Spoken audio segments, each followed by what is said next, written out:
Dr. Ware. Elizabeth. Elizabeth? Dr. Jackson. Hey. Please just call me Daniel. Daniel Jackson. Oh, you can just call me Daniel if you like. Dr. Daniel Jackson? Doc?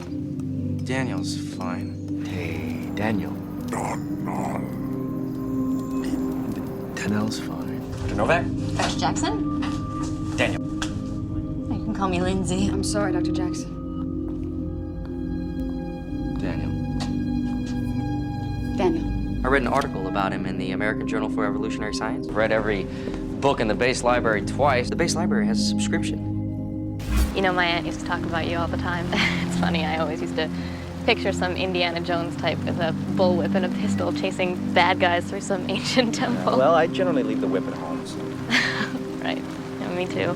An archaeologist has no place on a frontline unit. I feel better just knowing there's an archaeologist watching our backs. Yeah, which end of the bullets go in again? I'd be happy to show you. What kind of archaeologist carries a weapon? I do. Safety off, point and shoot.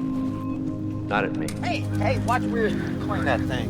Although it is understandable how you could have gotten the two places confused. You must have the wrong room. I've gotten lost a few times myself. These corridors all seem to look the same. You might be interested to know that the arrow was native North American, but of advanced design. There are Native Americans on this planet. They've come a long way technologically in the past few hundred years. We just marched in and started mining. You know, I wish we wouldn't say harvest. We're talking about human beings, not Brussels sprouts. These people are even more primitive than you. They're all as primitive or more primitive than you. I wish you would stop calling us primitive.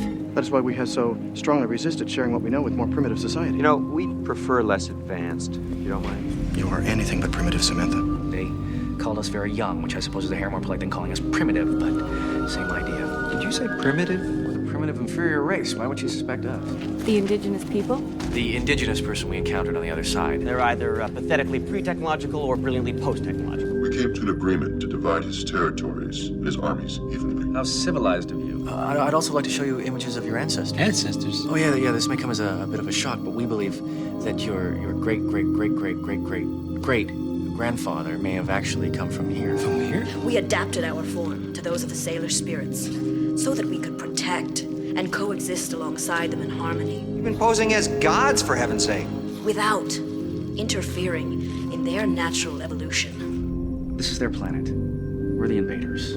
We don't have to provoke them. We don't have to kill them. We are honored by the names your forefathers have given us. Well, I'm sure no one wants that, Dr. Jackson. Yes, I'm sure. O'Neill was right about you. You are a pain in the ass. And you, O'Neill, you're considered, well, you're a pain in the mikta.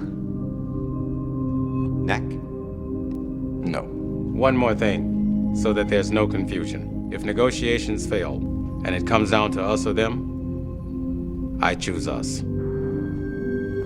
The use of deadly force is authorized. Well, I don't mean to sound insensitive to the Incarans, but we'd be interfering with the rebirth of an entire civilization. If you believe Lotan, an incredibly advanced, civilized, and peaceful one. So the best society wins here. No, I wasn't saying that. What gives you the right to come into our country and steal valuable artifacts? You call yourself a scientist? You're nothing but a thief.